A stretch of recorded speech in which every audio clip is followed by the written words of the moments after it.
अस्सलाम वालेकुम स्टूडेंट्स, आज हम चैप्टर नंबर 8 का दूसरा लेक्चर जो है वो स्टार्ट करेंगे। पिछले लेक्चर में हमने इसका इंट्रोडक्शन, उसमें जो उसकी बॉडी स्ट्रक्चर थी वो डिस्कस की थी, जिसमें हाइफी था, सेप्टेट और एसेप्टेट और सिनोसिटिक। अब हमने नेक्स्ट जो उसके एक दो टॉपिक्स हैं वो बीच में से स्किप हैं, उसके बाद सीधा न्यूट्रिशन पे जाते हैं स्मार्ट सिलेबस के मुताबिक। तो आज हमने डिस्कस करनी न्यूट्रिशन इन फंजाई। न्यूट्रिशन का आपको मेरा बेटा पता है कि खुराक खाने, बनाने या लेने का तरीका जो है, पूरे का पूरा जो प्रोसेस है वो न्यूट्रिशन में आता है। इस लिहाज से जैसे कि हम इंट्रोडक्शन में पढ़ चुके कि फंजाई जो है वो न्यूट्रिशन के लिहाज से ही अलहदा किंगडम बना, क्योंकि इसकी न्यूट्रिशन सबसे डिफरेंट है। और डिफरेंट इसमें क्या था मेरा बेटा बोला कि ये अब्जॉर्बटिव है, यानी जज़ब करके खाता है, ना इंजेस्ट करता है ना प्रोड्यूस करता है। लेकिन उसके साथ साथ इसकी जो खुराक लेने के तरीके हैं वो एक दो और भी हैं, प्रीडेटर, पैरासाइट वगैरह। वो सारी बातें आज का जो लेक्चर है इसमें हम डिस्कस करेंगे। तो स्टार्ट करते हैं। तो हम पहले डिस्कस कर रहे हैं न्यूट्रिशन इन फंजाई, फंजाई में ग़िज़ाइयत या न्यूट्रिशन। तो जैसे कि मेरा बेटा हमें पता है कि ये इसमें क्लोरोफिल मौजूद नहीं है, दे लेक क्लोरोफिल नहीं होता। जिसमें क्लोरोफिल ना हो वो फोटोसिंथेसिस नहीं कर पाता, और अगर वो फोटोसिंथेसिस नहीं कर पाता तो इसका मतलब वो खुद अपनी खुराक तैयार नहीं कर रहा। जो अपनी खुद खुराक तैयार नहीं करता उसका नाम हम रख रहे थे हेट्रोट्रॉफ्स। क्या नाम रख रहे थे उसका? हेट्रोट्रॉफ। और जो अपनी खुराक खुद तैयार करता है, प्रोड्यूसर है, वो था ऑटोट्रॉफ। इनमें अब खुराक तैयार करने के लिए हमें पता था कि उसमें स्पेशल टाइप है क्लोरोप्लास्ट, जिसमें क्लोरोफिल होता है, जो लाइट ऑब्जर्व करके फोटोसिंथेसिस करवाता है, वो मौजूद होता है ऑटोट्रॉफ में। अगर वो पिगमेंट यानी क्लोरोफिल किसी में मौजूद नहीं होगा, फोटोसिंथेसिस नहीं हो पाएगी। जब फोटोसिंथेसिस नहीं हो पाएगी इसका मतलब वो अपनी खुराक तैयार खुद नहीं कर पाएंगे। इस तरह के जानवर जो अपनी खुराक खुद तैयार नहीं कर पाते उनको हम हेट्रोट्रॉफ कहते हैं। फंजाई में भी क्लोरोफिल नहीं है, इसलिए ये हेट्रोट्रॉफ है। फिर अब हम कहते हैं कि ये जो हेट्रोट्रॉफ है, ये किस तरह का हेट्रोट्रॉफ है, किस तरह खुराक लेता है, कौन सी खुराक लेता है। तो वो कहता है कि जी इसमें, जैसे कि हमने उस दिन डिस्कस किया था कि इसका जो हाइफी है ना, हाइफी वो जो इसका यूनिट सेल था वो एक्सटेंसिवली ग्रो करता है, यानी बहुत ज़्यादा लंबा ग्रो करता है, अब्जॉर्बटिव एरिया बढ़ाता है, और ये प्रोवाइड करता है इनर्वस सरफेस फॉर अब्जॉर्प्शन। इनर्वस सरफेस से मुराद बहुत ज़्यादा सरफेस एरिया। तो मेरा बेटा अगर आपको याद हो तो अब हमने ये चीज़ पढ़ी थी हर फिनोमेना में कि अगर ट्रांसपिरेशन के लिए भी हम ऐसे ही कह रहे थे, एरिया ज़्यादा होगा, यानी ज़्यादा कोई चीज़ फैली होगी, ट्रांसपिरेशन ज़्यादा होगी, इवेपोरेशन सरफेस एरिया के जरिए ज़्यादा होगी। अब किसी चीज़ को ऑब्जर्व करना है तो जितना ज़्यादा सरफेस एरिया फैला हुआ होगा उतनी ज़्यादा ऑब्जर्वेशन कर पाएगा। तो इसलिए ये जो हाइफी है एक्सटेंसिवली ग्रो करता है, लंबा जाता है और ज़्यादा एरिया घेरता है। ज़्यादा एरिया होने की वजह से ऑब्जर्वेशन भी ज़्यादा होती है। अगर हम इस न्यूट्रिशन की बेस पे उसकी टाइप्स देखें तो वो हमारे पास ऑलमोस्ट यहाँ पे 4 से 5 टाइप्स हमने डिस्कस की हुई हैं, वो हम अभी देखेंगे एक एक करके।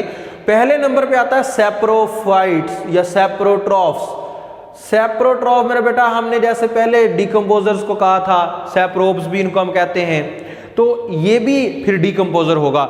फंजाई सबसे पहली बात यह है कि डिकम्पोजर है अपनी खुराक के लिहाज से। डिकम्पोजर किसको कहते हैं? जो ऑर्गेनिक मैटर को यानी ह्यूमस को अपने इंजाइम्स के जरिए तोड़ के फिर ऑब्जर्व करता है, जज़ब कर लेता है, वो होता है डिकम्पोजर, और उसको सैप्रोट्रॉफ कहते हैं खुराक के लिहाज से। तो सैप्रोट्रॉफ वो हैं which obtain energy from dead organic matter. जो डेड ऑर्गेनिक मैटर से खुराक लेते हैं वो सैप्रोट्रॉफ्स होते हैं। और ये फिर इस तरह खुराक लेते कैसे? इसमें कोई मैकेनिज्म होगा जो इसमें हेल्प करेगा।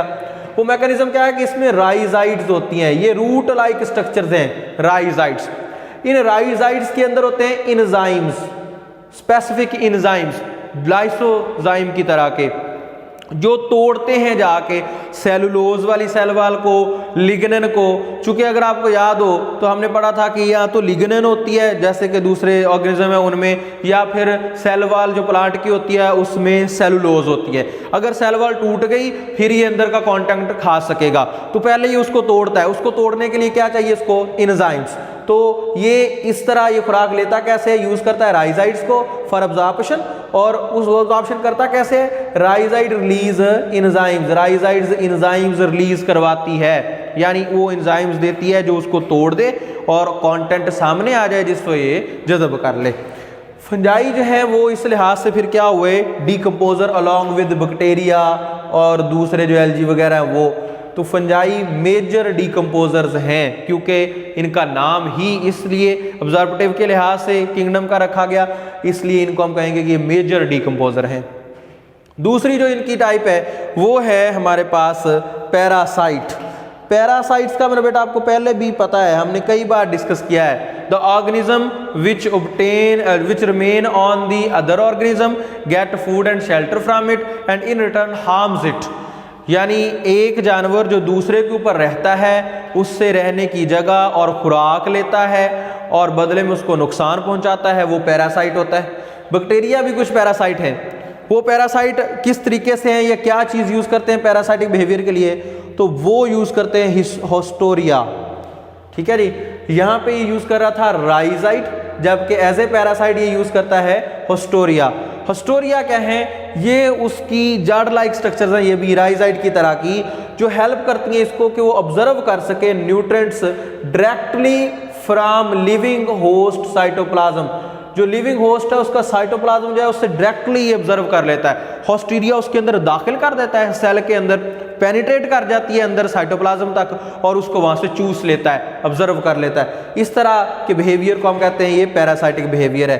पैरासाइटिक बिहेवियर होने की वजह से ये दो तरह का पैरासाइट है, एक वो पैरासाइट जो बाहर रहता है बॉडी के, और एक वो पैरासाइट्स जो बॉडी के अंदर ही रह सकता है, बाहर भी रह सकता है और अंदर भी रह सकता है। मसलन अब वो जो हमने दो टाइप्स यहाँ डिस्कस किए हैं, इसकी मेजर 2 टाइप्स हैं।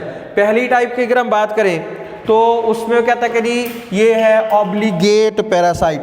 ऑब्लिगेट पैरासाइट किसको कहते हैं, जो सिर्फ और सिर्फ दे can grow only in living host, ये सिर्फ और सिर्फ लिविंग होस्ट के ऊपर ही ग्रो कर पाएगा, आउटसाइड दी होस्ट ग्रो नहीं करेगा, उसको हम कहते हैं ऑब्लिगेट पैरासाइट। मेरा बेटा इसको नोट कर लें, ये very very important short question है जिसमें इन दोनों में डिफरेंस पूछा जाता है, obligate parasite and facultative parasite में, और इसमें अलग-अलग शॉर्ट क्वेश्चन भी ये आता है। तो ऐसा पैरासाइट जो सिर्फ और सिर्फ अपने होस्ट के ऊपर ग्रो कर सके और कल्चर मीडिया पे ना ग्रो करे, can not be grown on culture media, जो कल्चर मीडिया पे ग्रो ना कर सके, सिर्फ सिर्फ होस्ट के अंदर ग्रो करे, वो होगा ऑब्लिगेट पैरासाइट। वो क्या होगा, ऑब्लिगेट पैरासाइट। जबकि कॉन्ट्राडिक्टली इसके बरक्स अगर हम बात करें फैकल्टेटिव पैरासाइट की, तो फैकल्टेटिव पैरासाइट में बेटा उसको कहते हैं जो दोनों जगह पे रह सके।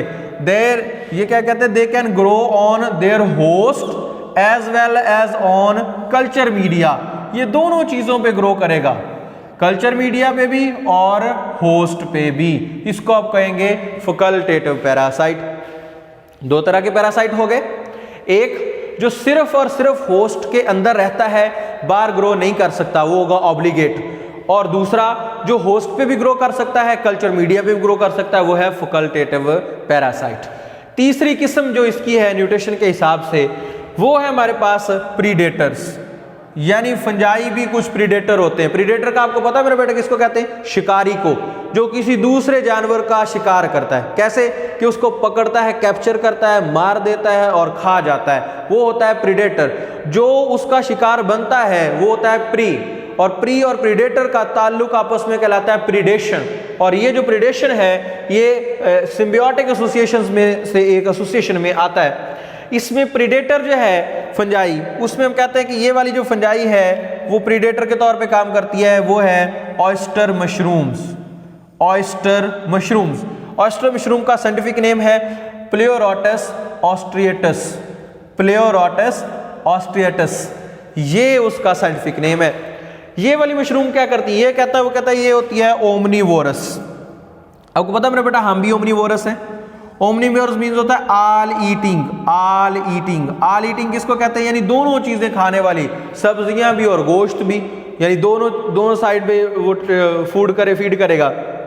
तो ये करता क्या है, किस तरह शिकार करता है, जो ऑयस्टर मशरूम है ये पैरालाइज कर देता है, यानी पैरालाइज का मतलब होता है मफलूज कर देना, मफलूज कर देना, मतलब उसको हिलने जुलने के काबिल नहीं छोड़ता, वो हिल जुल नहीं सकता किसी भी साइड पे, उसको पकड़ लेता है। और वो किसको, नेमाटोड्स को, नेमाटोड्स के ऊपर ये जो वर्म होते हैं, ये जो मिट्टी में फिरने वाले जो होते हैं, उनको ये पकड़ता है, उनको पैरालाइज कर देता है और पैरालाइज करके उसमें से न्यूट्रिएंट ऑब्जर्व कर लेता है, उसमें से न्यूट्रिएंट चूस लेता है, निकाल लेता है। ये जो उससे न्यूट्रिएंट लेता है वो नाइट्रोजनस वेस्ट फूड के होते हैं, नाइट्रोजनस फूड उसमें से ले लेता है, जबकि ग्लूकोज जो है वो ये लेता है वुड से।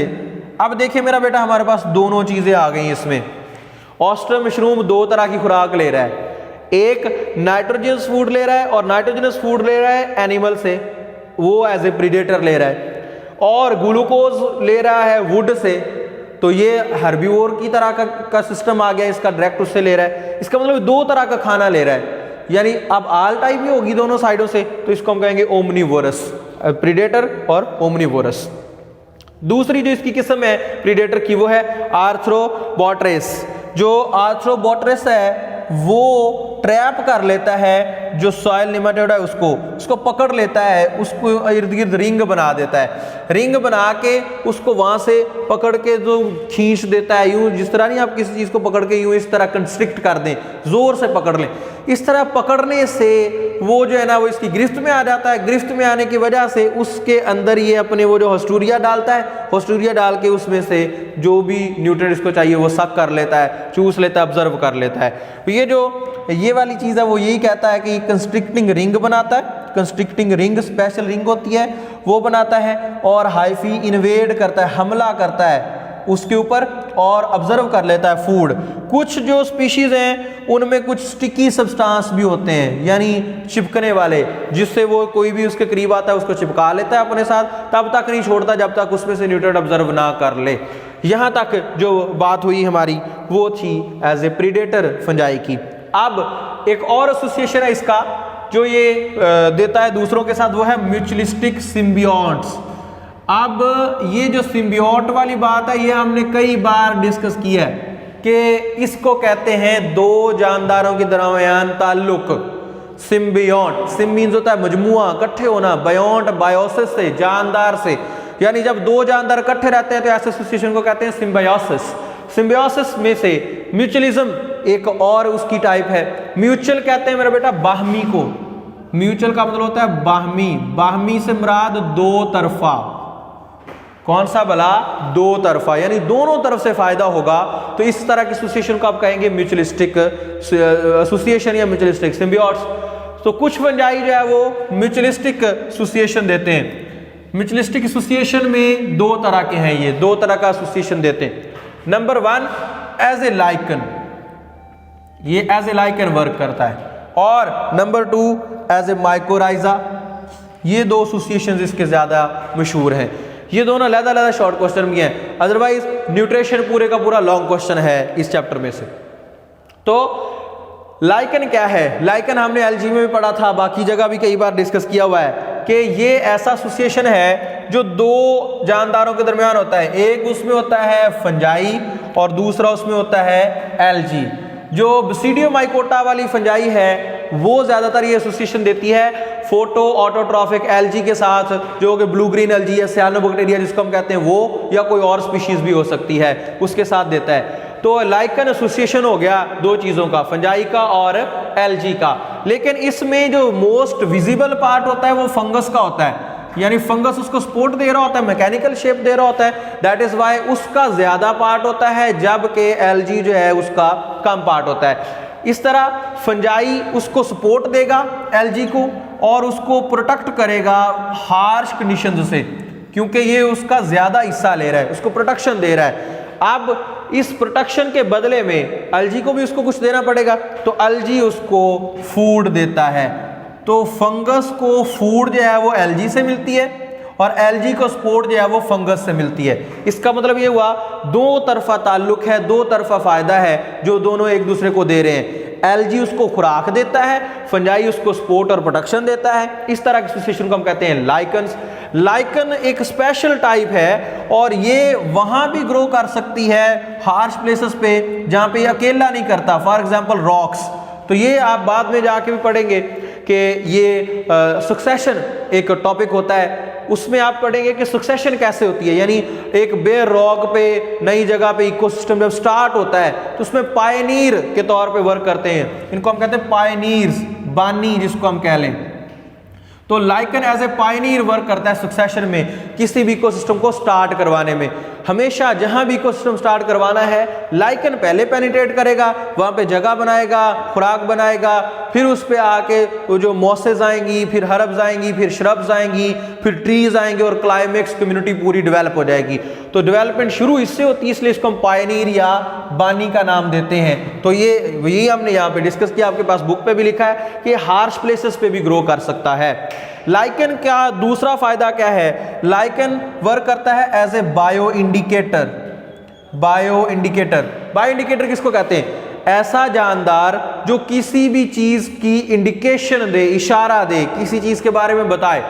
फॉर एग्जाम्पल ये क्या बताता है, ये एयर पोल्यूशन के बारे में बताता है। जब कभी एयर पोल्यूशन हो जाती है इसका कलर चेंज हो जाता है, कलर चेंज से जिस जगह पे लाइकन का थोड़ा बहुत कलर चेंज आता है या उसकी शेप थोड़ी वहां से डिस्ट्रैक्ट करती है, तो इसका मतलब होता है वहां पे जो एयर है वो पोल्यूट हो गई है। तो एयर पोल्यूशन की इंडिकेशन जो है वो देने की वजह से इसका नाम है बायो इंडिकेटर। बायो इंडिकेटर की डिफाइन भी वहां पे आपके पास बुक पे लिखी हुई है, एज ए बायो इंडिकेटर इसका रोल भी आपने डिस्कस करना। दूसरा, लाइकन की एक स्पीशीज है जिसको आप कहते हो रेंडर मोस। रेंडर मोस, रेंडर कहते हैं बारहसिंगा जो होता है उसको, बारहसिंगा। और इसी तरह का जो रेंडर हरन है उसमें वो भी आता है, बारहसिंगे जैसा हरन है वो, उसमें वो कहते हैं जी वो मोस इसको इसलिए बोला जाता है। तो ये जो रेंडर हैं, हरन है बारहसिंगे जैसा या उसके सींग इस तरह के हैं कि वो उस तरह का नजर आता है, उसकी खुराक बनता है, ये फूड बनता है, और दूसरे एनिमल्स की फूड बनता है, इसलिए इसको हम रेंडर मोस कहते हैं।